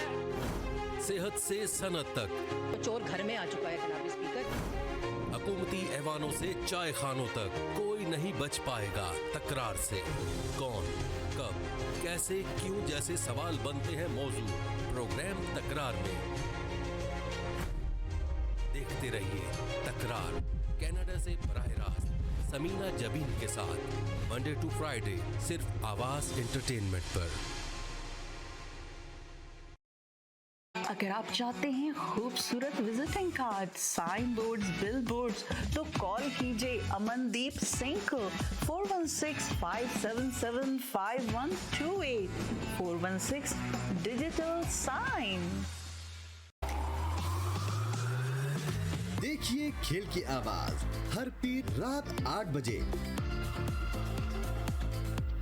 आज की बात समीना जबीन के साथ हर मंगल रात 8 बजे। इस्लाम इन मॉडर्न टाइम हर मंगल और जुमा शाम 6 बजे। रियलिटी कॉफी टॉक हर जुमेरात शाम 7 बजे। टुनाइट टॉक हर जुमा शाम 7 बजे। देखिए तकरार, कीजिए तकरार समीना जबीन के साथ हर रोज रात 9 बजे और रिपीट सुबह 9 बजे। आप देख रहे हैं आवाज एंटरटेनमेंट, आवाज आपकी, चैनल हमारा, जुड़िए हमसे। जी नाज़रीन, हम गए थे एक छोटे से ब्रेक की तरफ। ब्रेक के बाद वापस आए। आप देख रहे हैं हमारा पसंदीदा प्रोग्राम तकरार और आप देख रहे हैं चैनल आवाज एंटरटेनमेंट में। देख रहे हैं कुछ सवाल आपसे कॉलर ने किए थे, तो जरा आप जवाब रोशनी डालेंगे उन सवालों पे। जी हाँ जी, कम बात ये हम कर रहे थे कि जी इमरान खान जो मौजूदा पॉलिसी अपनाए हुए हैं ये कोई उम्मीद की किरण है। जी जी ठीक है, ये उम्मीद की किरण पे तो हम पार्टियां बदलते हैं, राइट, कि चलिए जी ये काम नहीं कर रही तो इसको वोट देते हैं। लेकिन उसूलन ट्रैक रिकॉर्ड भी तो देखना चाहिए ना। ट्रैक रिकॉर्ड अगर सही नहीं है किसी का भी तो आगे क्या उम्मीद रखनी चाहिए। अब बात यह है कि दूसरी बात जो है कि पीटीआई का मतलब, इनकी लाइन कट गई। जी जी जी जी बोले बोले बोले। पीटीआई का मतलब अगर है इमरान खान, पीपल्स पार्टी का मतलब है जरदारी, और मुस्लिम लीग का मतलब है नवाज खानदान, जी, तो बात तो फिर वही आ गई ना कि इसका मतलब अगर पार्टी तो वो कहलाएगी कि अगर जैसे कनाडा में होता है जी, पार्टी इलेक्शन हार गई तो पार्टी लीडर रिजाइन करके दूसरे चला जाता है। जी, तो अब अगर हम कहते हैं कि यही रहेगा तो फिर मोरोसी सियासत तो हो गई मुस्लिम लीग में भी, पीपल्स पार्टी में भी, इमरान खान की पार्टी में भी मोरोसी। जब मोरोसी पॉलिटिक्स आ जाए, अच्छा है बुरा है, गलत करे सही करेगा तो यही करेगा। तो ये फॉलोइंग है डाई हार्ड फॉलोइंग। लिहाजा कौम अगर चाहती है तो इमरान खान को फिर आजमा लाए, हो सकता है कि उससे सबक सीख के वो जो है ना। मगर आपको नहीं लगता कि जब ये इमरान खान जब थे इक़्तिदार में थे, ये जो अपनी कुर्सी पे थे, तो तब आवाम बहुत परेशान थी, महंगाई की वजह से इतनी महंगाई थी, तो लोग यही नारा लगाते थे कि ये नाअहल हुकूमत है, इसको चले जाना चाहिए, और इतनी महंगाई है, गरीब आवाम से रोटी छीन ली है। तो उसके बाद अगर ये पूरा टाइम टर्नओवर कर लेते, 1.5 साल था इनकी हुकूमत में, तो इनको 1.5 साल पहले इन्होंने उतार दिया, जो लोग लेकर आए थे उन्होंने ही इनको उतार दिया, राइट। तो अगर रहते तो आवाम तो वैसे ही परेशान थी, अगर इलेक्शन की तरफ जाते तो आवाम इनको वोट नहीं देती। पर अब जो आए हैं ये उभर के, तो एक तरफ से पूरी आवाम अब तो इनकी तरफ है। देखिए जी, हमें अंदर के जो बातों का तो सच्ची बात है किसी को पता नहीं, राइट, वो तो किसी को नहीं पता, सब अंदाजे होते हैं हमारे। अंदाजों में ये है कि मिसाल के तौर पे ये भी एक राय है कि देखें जी, मुल्की मामलात जहां पहुंच चुके हैं माली लिहाज से, उसमें से किसी लॉबी को राजी करना, कहीं से कर्जा लेना, कोई अच्छी पॉलिसी करना, ये भी एक जरूरत बन जाती है बाज़ औक़ात जी। अगर वो आप न करें तो मुल्क और आगे जाएगा, दिवाले की तरफ चला जाएगा। तो मुल्क की इस्टेब्लिशमेंट बाज़ औक़ात देखती है या दुनिया की लॉबीज देखती हैं कि इसको जो है ना, यानी कि आप भी इस बात को एग्री करते हैं कि है ना, जो जिसको भी लेकर आती है इस्टेब्लिशमेंट लेकर आती है। देखिए आम बात ही नहीं कर रहे, वो तो बात ही और कर रहे हैं। आप सवाल कैसा दे रही हैं कि आपकी समझते हैं? नहीं नहीं, देखिए एक बात तो सुने, इन्होंने यही बात कर रहे हैं, एस्टेब्लिशमेंट का तो जिक्र ही नहीं हुआ, वो बात कुछ और कर रहे हैं, आप उनके सवाल और कर रही हैं। नहीं, आपको समझ नहीं आ रही, मैं पूछना चाह रही हूँ कि इसलिए कि जब पूरी दुनिया में मशहूर हो रहा है, अब तो सबके सामने आ गया, पहले नाम भी नहीं लेते थे कभी कि भाई कौन लेकर आता है कौन नहीं। हमारे पास बहुत ज्यादा चैनल पे ये बात होती थी, हमेशा लड़ाई होती थी कि जी एस्टेब्लिशमेंट लेकर आइए, इमरान खान को एस्टेब्लिश लेकर आइए, सिलेक्टेड हुक्मरान है ये। तो मैं यही पूछना चाहती हूँ, जब ये बात होती थी कि भाई नवाज शरीफ को किसने उतारा, एस्टेब्लिशमेंट ने उतारा, तो सवाल ये पूछना चाह रहे हैं कि क्या एस्टेब्लिशमेंट ही हर हुकूमत को लेकर, हर उसको लेकर आती है, हर किसी को, और वही उतारती है, वही चढ़ाती है? तो मैं इनसे सवाल पूछ रही हूँ, वो पॉलिटिक्स में रहे हैं, इस वजह से मैं इनसे सवाल पूछ रही हूँ।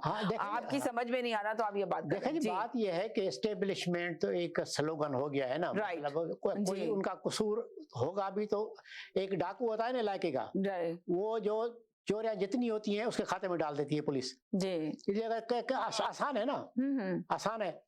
लेकिन दुनिया के फोर्सेस जो है ना, IMF है, वर्ल्ड बैंक है, अमेरिका है, अरब मुल्क हैं, अब सारे के सारों उन्हें अपनी पॉलिसी के हवाले से मफादात हैं जी। बाज़-औक़ात एक जगह से दबाव आता है, बाज़-औक़ात दूसरी जगह से दबाव आता है कि ये करो, और हम वो सारा का सारा एस्टेब्लिशमेंट खाते में डाल देते हैं कि उन्होंने किया होगा। क्या पता कि IMF का जोर हो, क्या पता कि सऊदी अरब खुश ना हो, क्या पता अमेरिकन लॉबी खुश ना हो।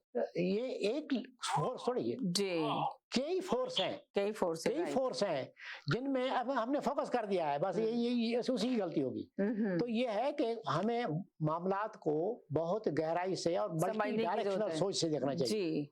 तो आप जो है ना, और पॉलिटिक्स के अलावा आपकी क्या एक्टिविटीज हैं? आप क्या मेरी जो है ना एक्टिविटीज है, मैं सिंधी अखबारों में आर्टिकल लिखता हूँ, और मेरे 3 किताबें छपी हैं, उसमें मेरी ऑटोबायोग्राफी अभी आई है, वो सिंधी जबान में है और उसका उर्दू तर्जमा मैं करवा रहा हूँ। अच्छा। और जब इसकी लॉन्चिंग यहाँ करूंगा तो जितने भी दोस्त हैं आपके चैनल से भी एडवर्टाइज करेंगे और we will invite everybody. Right. तो मेरा लिखने पढ़ने से बहुत इस वक्त रहा है आपको। हाँ, अब अभी भी मैं वही मतलब लिखना पढ़ने की तरफ से राग़िब हूँ।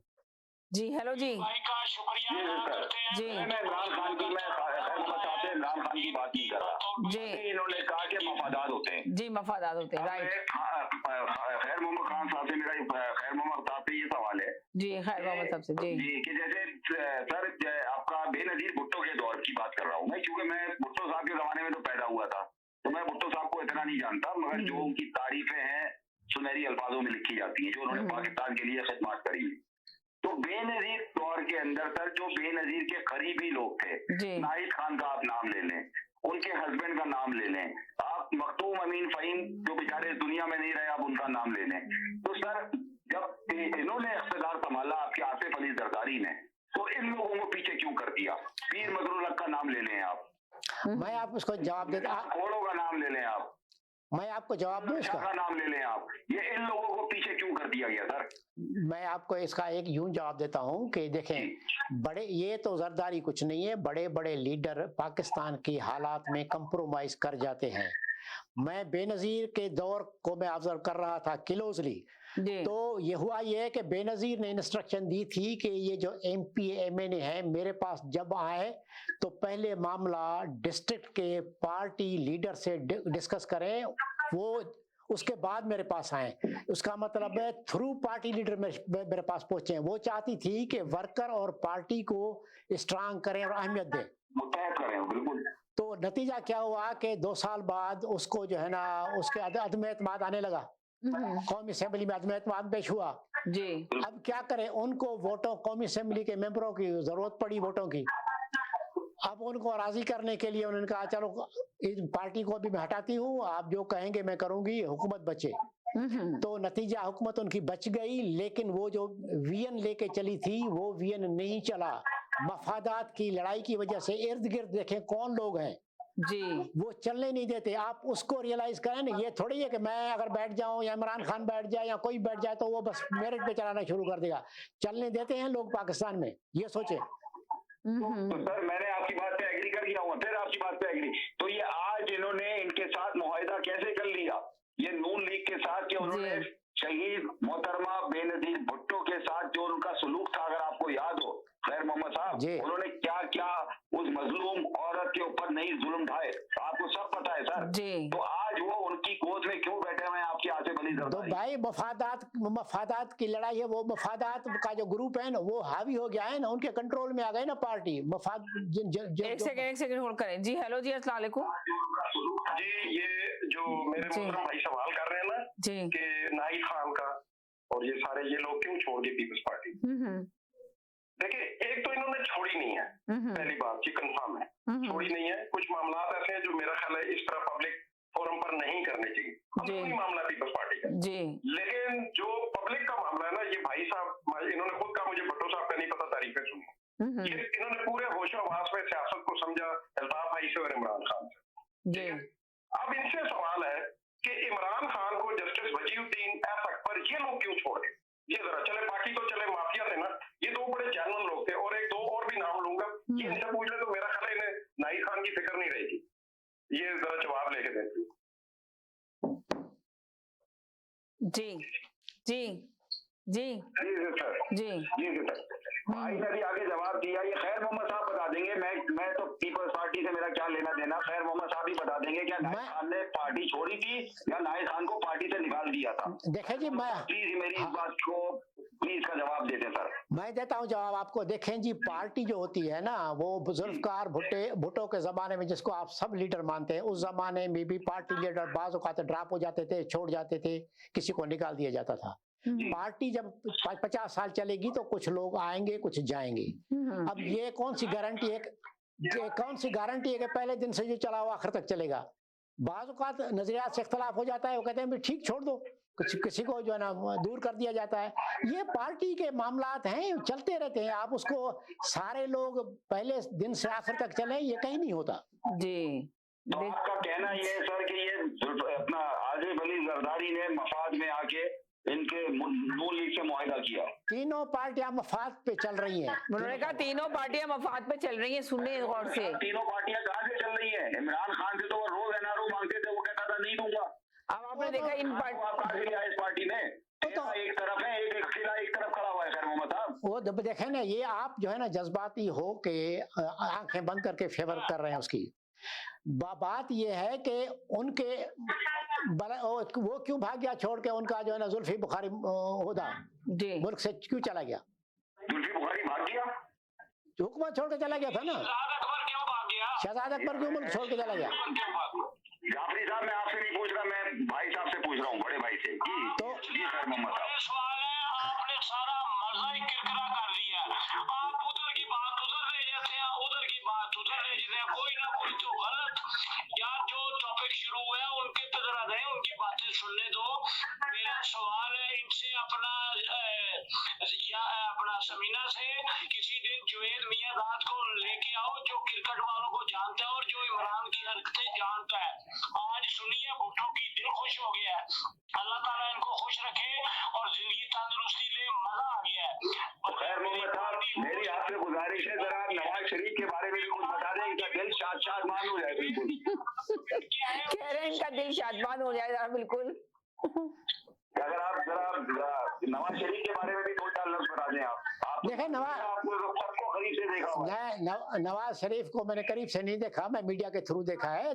बात यह है कि नवाज शरीफ भी ज़िया-उल-हक की पैदावार है। देखें आगे चल के उसने कुछ अच्छे काम भी किए हैं। तो यूं अगर देखा जाए ना, भुट्टो के लिए पे भी इल्ज़ाम है कि वो एस्टेब्लिशमेंट की पैदावार था, इस तरीके से इमरान खान को भी एस्टेब्लिशमेंट ले आई। अगर आप पैरामीटर बनाएं तो फिर मेरे ख्याल में कोई भी ऐसा नहीं है जो नजरियाती तौर पे अकेले अवाम की मदद से आके कोई इनकलाब लाया हो। अच्छा, आपसे मेरा एक और सवाल है, मेरे दिमाग में अभी आया है। ये आपके नून लीग वाले कहते हैं, एक सेकंड जाफरी साहब, एक सेकंड, खैर मोहम्मद साहब, ये नून लीग वाले कहते हैं कि जी आइटम बम जो है वो नवाज शरीफ ने बनवाया है। आप जरा इसके आगे बारे में जरा तफसील से बता देंगे मेरे भाई? देखें जी, जो हमें पता है मीडिया के थ्रू या सामने देखा था। इसके बाद मुझे इजाजत दीजिएगा। अभी जरा मैं जवाब तो लेने दे, एक सेकंड तो। जी बोले। हाँ, शुरू से रिपीट कर दें जरा, शुरू से रिपीट जी जी जी। देखें जी, भुट्टो ने एटमी जो है ना प्लांट का बुनियाद रखा था, उसने उस तरफ पे काम शुरू किया जुल्फकार भुट्टो ने, और आगे बढ़ाया। कदीर खान को ले आया बाहर से, उसको अपने रिसोर्सेज दिए, काम चलता रहा। नवाज शरीफ के दौर में धमाका हुआ तो जाहिर है नवाज शरीफ ने सिर्फ बटन दबाया और कुछ नहीं किया। जो देखें, बहरहाल बटन ही दबा, तो ऐसे तो कई प्रोजेक्ट के जो है ना वो बुनियाद एक रखता है और कंप्लीट दूसरे के दौर में होता है। तो ये तो चलता रहता है ना, उसको तो आप गारंटी नहीं कर सकते जिसने शुरू किया उसके दौर में ही उसका इफ्तिताह हो। जी जी सर, आप पूछें। जी सर।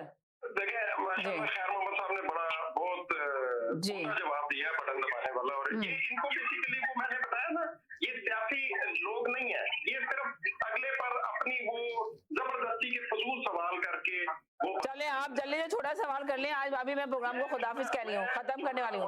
जी, इमरान खान के कैरेक्टर पर करना चाहता हूँ, यही जवाब दे दें। ये नवाज शरीफ को इनकी तकलीफ हो रही है ना, सबसे पहले कौन सी औरत थी जिसने इमरान खान को बदवा दी थी? ये जावेद मियां साहब को बुलाने की जरूरत नहीं है, वो जाफरी भाई कह रहे थे ना, मियां साहब को बुलाए, वो कारनामे सुनाएगा। सबसे पहली औरत थी इंबिसात लाहौर की, जिसने वो झोली उठा के उसका घर खराब किया था इमरान खान ने। ठीक है, वो अल्लामा इकबाल के नवासे की बीवी थी, नवाब सली की। यूसुफ वो सली भाई की, मैं वो सली की कह रहा हूँ। अच्छा, अब हम छोड़े उसके, ये हम इनके साथ शामिल नहीं होना चाहते, ये नवाज शरीफ के कैरेक्टर पर बात कर रहे हैं। देखिए, मैंने कल भी परसों भी आपको शायद हुसैन का आपको रेफरेंस दिया था कि उसने अपनी, लेकिन ये किताब नहीं पढ़ेंगे कि ये इमरान को सर्विस पर ना, ये जॉब पे लगे हुए फजूल सवाल, इतने माशाल्लाह इतना काबिल इंसान खैर मोहम्मद भाई बुलाया आपने। यार, इनसे आप फायदा करें, वो अच्छी नॉलेज के लिए करें। ये सिर्फ उनको शो करना चाहते हैं कि जी हम भी टोरंटो में रहते हैं और फजूल सवाल करके प्रोग्राम का वक्त तय कर रहे हैं। अच्छे सवाल करें, सियासी गुफ्तगू करें ताकि मजा आए। आप एक दूसरे की वही बातें कर रहे हैं और इमरान खान को ये कह रहे हैं कि जी वो मुफाद परस्त नहीं है, तो उसे एक्सटेंशन क्यों दी थी मुफाद परस्त नहीं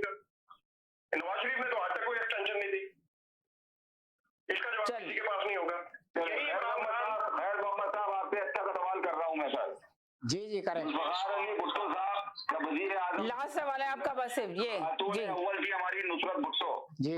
नवाज शरीफ हमारे वजीर आजम बने, खातून अव्वल की हमारी कुलसूम नवाज। इमरान खान हमारे वजीर आजम बने, उनकी वाइफ का नाम खातून अव्वल थी, उनका नाम था बुशरा बीबी। आज के दौर की मुझे आप खातून अव्वल का नाम बता देंगे मेरे भाई, आपसे गुजारिश है। देखें जी, मैं इसका मैं जवाब चले जी, चले, ये बहुत हो गए सवाल। चले खैर मोहम्मद साहब, आपका बहुत शुक्रिया। ये तकरार ऐसी शुरू हो जाएगी, मैं इस प्रोग्राम को अभी जी समीना एक जवाब जी मैं रेफरेंस के साथ एक सेकंड जी। हेलो जी, हेलो अस्सलाम वालेकुम। वालेकुम, कैसे हैं? मोहम्मद रिजवी बात कर रहा हूँ। बहुत बिल्कुल ठीक ठाक, आप सुनाएं कैसे हैं? बस दुआएं आपकी, बोल सकता हूँ कुछ? जी बोलिए। मेरे को अपना ओपिनियन देने का था। अभी जो आप लोग जुल्फकार अली भुट्टो साहब की जो बात कर रहे हैं आप, जी जुल्फकार अली भुट्टो साहब ने पूरी जो है मिडिल ईस्ट को साथ में मिला दिया था कि तेल तुम्हारे पास है। उनके जमाने में तेल की कीमत बड़ी थी, पूरा अमेरिका साइकिलों पे आ गया था। उसके बदले में उन्होंने मरवा दिया भुट्टो साहब को, हमारे वो प्रेसिडेंट ने मरवा दिया। क्या नाम था? जियाउल हक उसका नाम है, उसका नाम एक फोन कॉल के ऊपर। मगर एक बात मैं जरूर कहूंगा, यही जुल्फकार अली भुट्टो है। जब इलेक्शन हुआ था, ईस्ट पाकिस्तान और वेस्ट पाकिस्तान साथ में था, तो ईस्ट पाकिस्तान वाले जीते थे इलेक्शन। मुजीबुर रहमान को बनना था प्राइम मिनिस्टर पाकिस्तान का, तो जुल्फकार अली भुट्टो कहा कि नहीं, तुम वहां से जीते, तुम वहां के प्राइम मिनिस्टर बन जाओ, मैं वेस्ट पाकिस्तान का बन जाऊंगा। यह किया था जुल्फकार अली भुट्टो ने। उसके बाद आके फैक्ट्रियों को नेशनलाइज किया, पाकिस्तान की सारी फैक्ट्रीज को तबाह बर्बाद कर दिया नेशनलाइज करके। क्योंकि जब नेशनलाइज हुआ तो वो प्राइवेट नहीं रहे, तो जिन लोगों को कोई दर्द नहीं था फैक्ट्रियों का, पूरी फैक्ट्रियों को तबाह बर्बाद, और हमारे सरमाएदार जो सरमाया लगाने वाले थे वो निकल के मुल्क से भाग गए, और अब तक हम रिकवर हो रहे हैं। Thank you. चले जी, बहुत शुक्रिया। प्रोग्राम का टाइम ऑलरेडी खत्म हो गया। जी हेलो जी जी हेलो जी। देखें जी, मैंने यही जवाब देना है कि मैंने पहले ही कहा था, हर शख्स में कुछ 4 अच्छाइयां हैं, 4 बुराइयां होती हैं। मैं कब कह रहा हूं कि जुल्फकार भुट्टो फरिश्ता था जी। कंपेरेटिवली दूसरे से कंपेयर करें तो वो डायनामिक रहा और काम किए, लोगों के पास गया और रिस्पांस दिया। इस तरीके से उस पैरामीटर पे आप दूसरे लीडर्स को भी परखें। ये है। बाकी मैं साबित करूं कि जुल्फकार भुट्टो बेऐब था, तो ये मैं नहीं कर सकता। आप कहें कि इमरान खान बेऐब है, आप प्रूव नहीं कर सकते। कोई कहे कि नवाज शरीफ बेऐब है, वो भी प्रूव नहीं कर सकता। सही कह रहे हैं, किसी को प्रूव नहीं कर सकते। बहुत शुक्रिया, थैंक यू सो मच, आपने इतना कीमती टाइम दिया, इस प्रोग्राम में आए। तमाम कॉलर का शुक्रिया अदा करते हैं जो आज इस प्रोग्राम में शामिल थे। अभी हम ये प्रोग्राम जल्दी खत्म कर रहे हैं, अख्ताम पे लेके जा रहे हैं। इंशाल्लाह कल आपसे मुलाकात होगी। बस ज्यादा यही कहेंगे, खुश रहें, मुस्कुराते रहें, जिंदगी बहुत खूबसूरत है। अपना ख्याल रखिएगा, दुआओं में याद रखिएगा। जिंदगी रहेगी, इंशाल्लाह कल फिर मुलाकात होगी। जब तक ले इजाजत चाहते हैं, अल्लाह हाफिज।